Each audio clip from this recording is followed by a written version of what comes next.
Welcome to the station Unfiltered. I'm Michelle Wheelis. And I'm Rachel Bowman. And we're so excited to have you join us.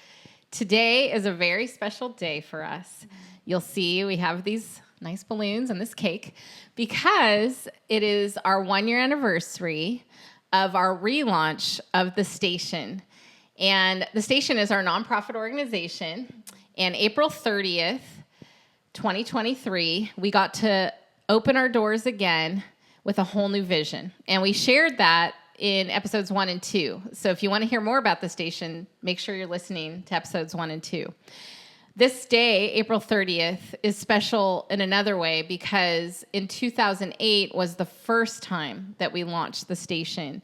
16 years ago today, I walked onto a camp property in Mammoth Lakes. And so today is the 16-year birthday of the station and the 1-year anniversary of the relaunch. So 6 years ago, though, on this day, April 30th, 2018, something else happened with the station. We actually had to close our doors. What were we doing 6 years ago today in Mammoth Lakes, California? What were we doing, Michelle? We were packing up and moving off the property. Yeah. Yeah. And I had been there for 3 years at this point. Yeah. And just like background a little bit, I was not supposed to be in Mammoth or at the station. I was actually supposed to take another job at a different camp. Showed up at the station. I worked a couple of shifts to be able to stay in the staff house, and then asked Rachel if I could stay. And that place became a refuge to me. And I'm going to try not to cry, but It's all right. Everybody hated the staff house, but I loved the staff house. Yeah, you did. And I felt like I grew so much as a person while I was there. And so to like have this place that was my refuge not really be there anymore. Yeah. Like we left, we had to leave, was very hard. And it was very emotional and definitely something that, like, I had only been there for 3 years and I was taking a part in your dream. It wasn't like my dream. Right. And so I can only imagine how hard it was for you to let go of that and to move off the property for just like the small fraction of like the grief that I went through, like how hard it must have been for you. Yeah, I had dreamed of running a camp since I was 13 years old. And again, I did share that before in one of our first episodes. And so that day, 6 years ago today, I can't believe it's been 6 years, by the way, since we closed our doors. That day was heart-wrenching for me. And to see, it was honestly the death of a dream. And our new vision, as we've mentioned, is raising foundations, releasing dreams in a young generation. And the station was my dream that was released on this earth because we were reaching young people at this youth camp. And to see that die that day in 2018 on April 30th it made me feel a bit hopeless, to be honest. And I believe in God, and I know my hope is in Jesus. But my heart in that moment, I can remember going to drive off the property for the last time, and I was the last person on the team that day to leave the property. And I stopped my truck at the entrance of the camp. It was this big ranch. And I just stopped there for a moment, and I'm like, I don't know what life looks like now, not living in my dream anymore. And I had no idea if the station would exist again. I did look for the glimpse of hope, and I definitely talked to God about that, restoring hope in my heart for the future of this dream. But it took courage for me to, get back up again. And it took several years for me to stand up and march forward. And honestly, God did give me courage. He gave me a statement. He said, I heard him in my heart say, Rachel, get up. You need to march on. You need to take a step forward. And I heard the words, march on, because there's more beautiful things to see. And all of a sudden, and this was years later, we're talking 4 years later after the camp closed its doors, that I started to just hear the Lord speak this to my heart. And it was like digging deep to find that courage within me that God has for us, readily accessible. But I know for you, Michelle, I want to back up a little bit before we go more, and we're going to dive deep into courage today. What that looks like in our lives, to cultivate courage, to step out in courage at times, to get back up with courage. And I just would love for you to share, like, when the camp ended that day 6 years ago today, and you had all the emotions and all the feelings, how did you find courage to move forward when everything that you had been doing for 3 years, the people you lived with was at the camp, you worked at the camp, you had cultivated this beautiful community around you? What gave you courage, and how did you cultivate it in your life to keep moving forward? I'm not sure. I don't know if you remember, but like the summer I moved out, April, when we left the camp, I was about to move into this other job and new living situation. And that summer is actually when I struggled the hardest in my life with anxiety, which Rachel was there throughout that entire process, just constantly praying for me and partnering with me. But yeah, I think it was just, So I read this verse today, or not a verse, but I'm doing a Bible study with these girls on the book of Habakkuk. And today I read part of it where it talks about how Habakkuk was a prophet, and he was talking to God about all the like gnarly stuff that was happening, and like, why, God, would you let this happen? And like God responds, and like it's a beautiful story. But in the Bible study that I'm reading, part of it was like Habakkuk knew that if his worst fears happened, he still had the Lord. And I think it was like I almost started crying earlier when I read that. I was like, that is so beautiful. Yeah. Of like, I prayed after, I was like, yeah, God, if my dreams don't come true, I still have you. Yeah. And I do think that was part of what got me through, was like, yes, I'm dealing with this anxiety, but I know that I'm not alone. Mm-hmm. And I know that you are here. Yeah. And I do think it's imperative to have people partnering with you too. Yeah. Because your encouragement and the encouragement from the other friends who surrounded me during that time was so important for me to be able to get through that process as well. Yeah. But it was definitely very hard, and like just having to step out into new roles and new things and have the courage to keep trying, even though I'm scared, and even though I'm in like mental pain, like, you know? Yeah. Yeah. And I remember watching that summer with you, and my heart hurt, and I was hurting for myself too at the time. And our family was hurting because our dream became like a family member.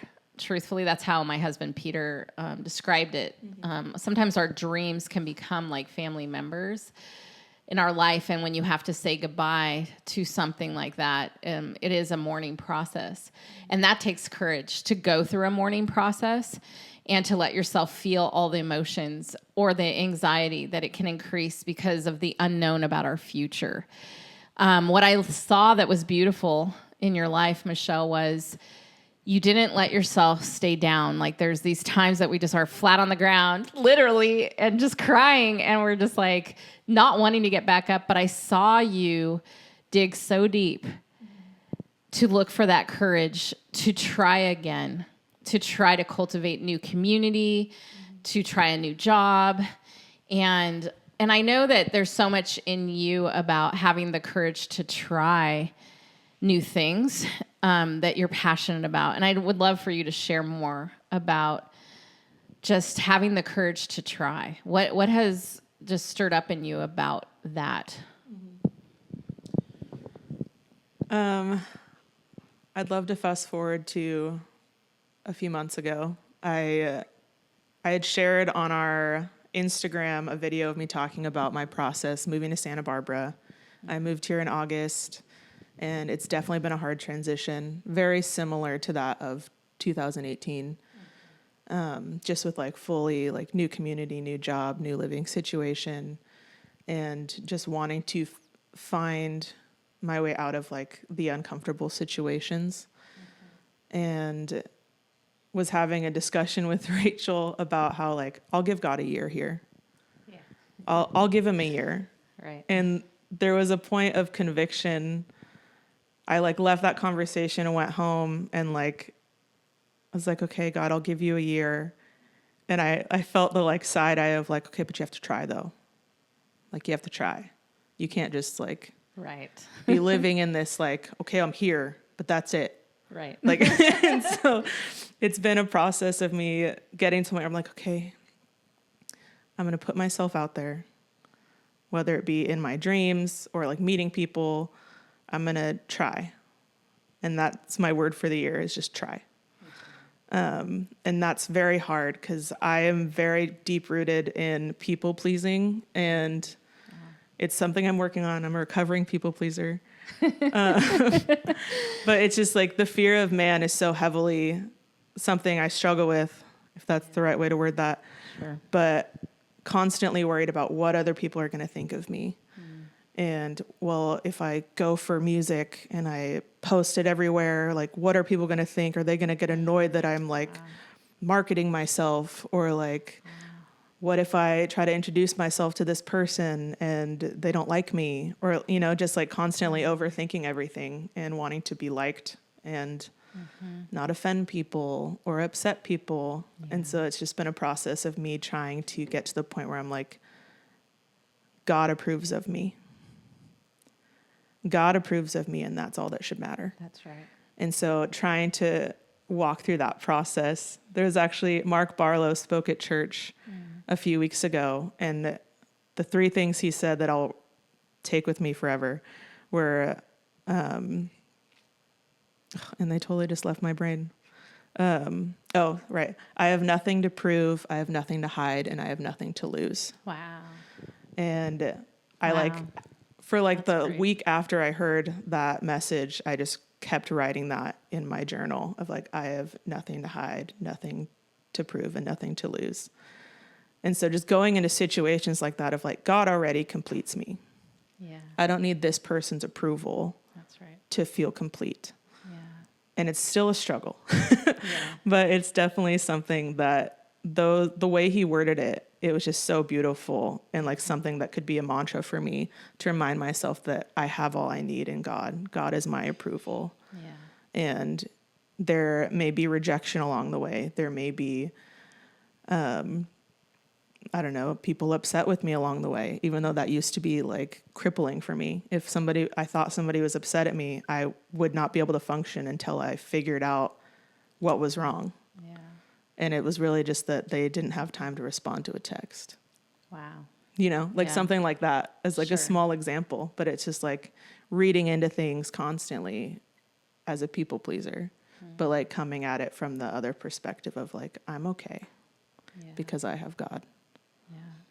Yes, it takes courage to try, especially in a hard season, to try to get back up again and have hope for your future. It takes courage to step into what life can look like when your life back there looked a certain way and now you don't have a choice, right? Like we didn't have a choice when the camp ended. You know, we were told the property sold and it had to close. And so it wasn't our choice to close the doors on our dream. And you were part of that, like you said. And it was beautiful to watch the courage that you gained, honestly, over the last 6 years since the camp closed. I feel like it's an anniversary for you personally. As I listen to your story, today is like a 6-year anniversary of Michelle having courage to try again and start life over again. Yeah. And even just recently, as you shared, you know, working on not pleasing everyone around you. That takes courage. And one thing I wanted to speak to today as we talk about courage is, how do we have courage to use our voice? How do we have courage to not worry about what people think of us? How do we have courage to not want to please every person around us? And it doesn't mean that we don't love the people around us. It doesn't mean that we don't honor people. I'm huge on honor. I love just having that as a core value of my life, is honoring others, honoring God and honoring people. But how do we have the courage to use our voice when we need to and not worry about what people are going to think of us? And when I'm mentoring young adults, I get that question a lot, is how, Rachel, have you gotten that thick skin? And how have you not worried about people thinking certain things about you? And it would be a lie if I said that I didn't care at all what people think of me. I think it's a human condition. We do care about what people think about us. But what we want to make sure is that we don't let that lead our lives. Mm-hmm. We don't want the fear of what people think about us to lead our decisions and our choices. And we need to be able to stand strong on the convictions in our heart that God puts on our heart. We need to be able to stand strong in the core values that we carry as humans and individuals here. And so God has taught me that. And I believe there are a couple things that God did for me to help create courage in my heart to not worry about speaking up and to not worry about pleasing people. Back when I was 23 years old, I had a mentor in my life. She was an awesome woman. And she said to me one day, she said, Rachel, you expend so much energy pleasing people that you're going to wear yourself out. And I can remember hearing that at age 23, and I believed her, but I didn't have any idea how to not please people, how to not worry about what they thought about me. And I hadn't cultivated courage in my life. And what I had to learn, and it took many years, and I would say I probably started to grasp this probably around 45 years old, my late 40s, that God truly is the guardian and protector of our hearts. And I had to come to a place where I made a choice. See, having courage is a choice. We cultivate it with God because he gives us boldness and confidence through his Holy Spirit. But we still have to choose to take action, the action of courage, and cultivate that within our lives.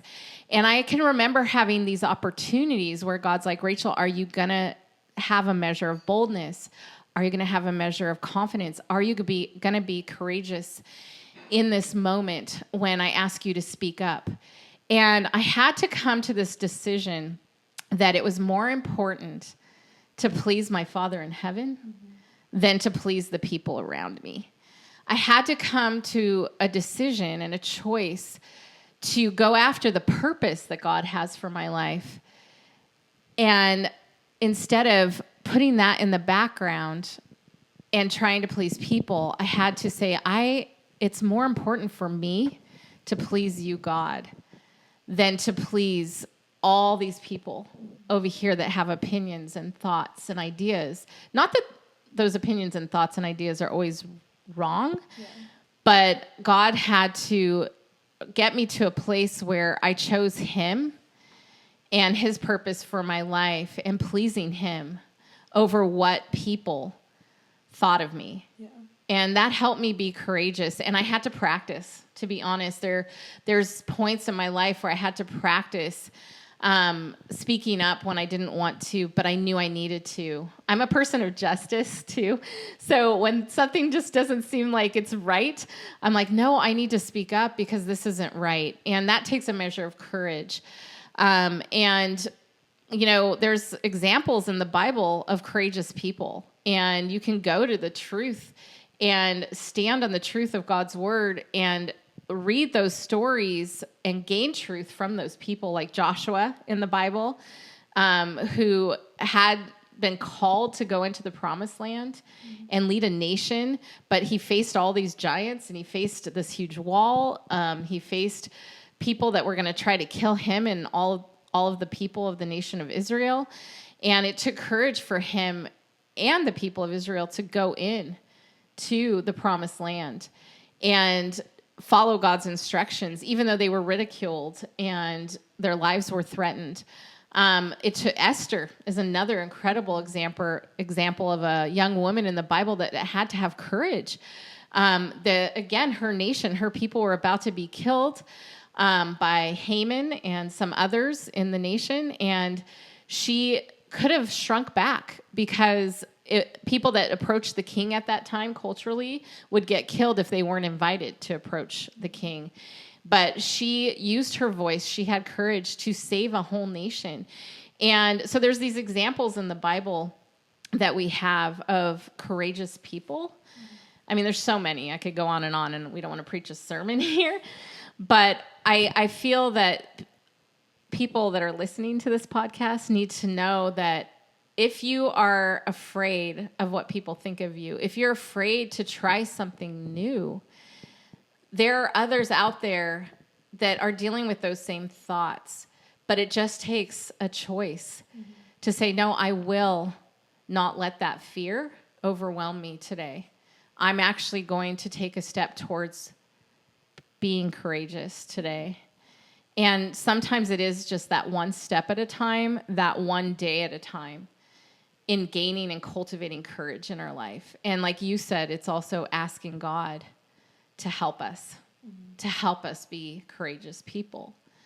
And so as we finish up and we're thinking about courage in trying new things and overcoming fear of people and going after the big dreams that are in our hearts, what else is stirring in your heart that you would want to say to all the young people listening to this today? Because I know this has been a huge struggle for you, but you've been cultivating courage, Michelle, and it's been beautiful. Yeah, I think, and this may just be me, but I do feel like sometimes when you're scared to take a step for whatever reason, scared to say something for fear of upsetting someone, I feel like a lot of the time we go into certain situations with a lens of our own insecurities. And so I know even in this podcast, I was scared when we were about to launch it because I was like, well, what if it's not as good as the other ones? And we were talking about comparison last week. Right. And I had a moment of God checked me. I asked him to check me, but it was I was praying and I was like, how have I been prideful? And it was a moment of the podcast came to mind and I was having all of these thoughts of okay, well, what if the sound's not as good? Or coming from my own mind and my own insecurities, just tearing apart the podcast, if we're being honest. Okay. And feeling God come in and be like, but did I ask you to do it? Mm-hmm. And it was just a moment of I was in my car and I was like, okay. And it was just okay, then we're going to do it. And I'm going to stop being a baby about it. Mm-hmm. It's just a moment of okay, has God asked you to do something? Or the thing you're trying to take a step of courage in, has God asked you to do it? Mm-hmm. But also needing to come in and think about, am I projecting my insecurities on all these other people that I think are going to react a certain way to what I'm about to say? Sure. Yeah, that's good. It's the fear of overcomes the rational of okay, but they could be totally fine with it too. Mm-hmm. Or I don't know. It's just taking that step of faith and trying your hardest to put your insecurities away. Yeah. And not allow them to keep you from taking that step. I don't know. Yeah, that's good. Really good. And it comes back to, are we letting fear lead our life? Yeah. Or are we letting God lead our life? Mm-hmm. And if we're letting God lead our life, then he is the one who's going to cultivate the courage within us and give us the strength. He is our strength. His word says that. Yeah. He's our hope. He's our strength. And he can help us be courageous. And when he asks us to do something, again, is it more important that the people on earth are pleased? Yeah. Or is it more important that our Creator, who's giving us eternal life, is pleased with us? When I think about courage and I think about my life and I think about the end of my life when I am face to face with Jesus, who's going to give me eternal life, I want him to say, "Well done, good and faithful servant." And because I live for him. And if he's asking me to be courageous, if he's asking me to speak up, or he's asking me to try something new, I have to trust that he's in it with me, that I'm not alone in this courageousness. He is truly our strength. God is our strength. He gives us wisdom generously. It says that in James chapter 1. And he also will help us be courageous. And so today, as we celebrate our 1-year anniversary of the launch of the Station Corp, we have been courageous this year, haven't we? We have. We've all gotten back up. There's a team of us. It's not just Michelle and I. There's a team of us that said, we're not going to have our doors closed forever. And we hit the 5-year mark last April 30th, and we said, it's time to launch again. It's time to reach a young generation. It's time to raise foundations and release dreams. And I just want to leave with all of you today that there's something, as we talk, that's stirring in your hearts, and I know it. Mm-hmm. There is a dream, there's a purpose, there's maybe something that you were supposed to say to someone. There's something that you can be courageous in your life.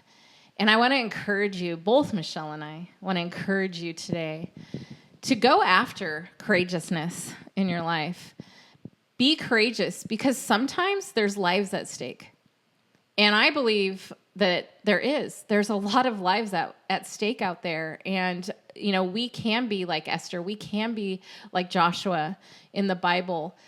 And you have no idea if your step of being courageous and moving forward, picking yourself up off the ground, even though you've been disappointed or you've been in a painful season, and just standing up, taking one step forward, is being courageous enough to actually touch someone else and encourage them to get up and be courageous too.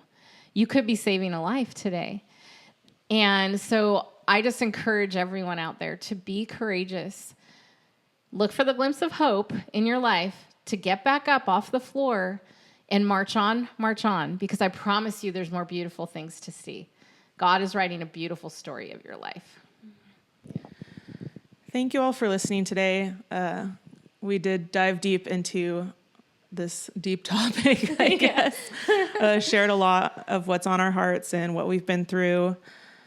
If there is anything that's been stirring on your heart that you want prayer for, please reach out to us. We are on Instagram at The Station Corp. You can DM us or email us at info@thestationcorp.com. Please also subscribe to our YouTube channel at The Station Corp. And just reach out to us. We would love to pray for you and partner with you in your steps of courage. Yeah. Thank you. Thanks for listening today.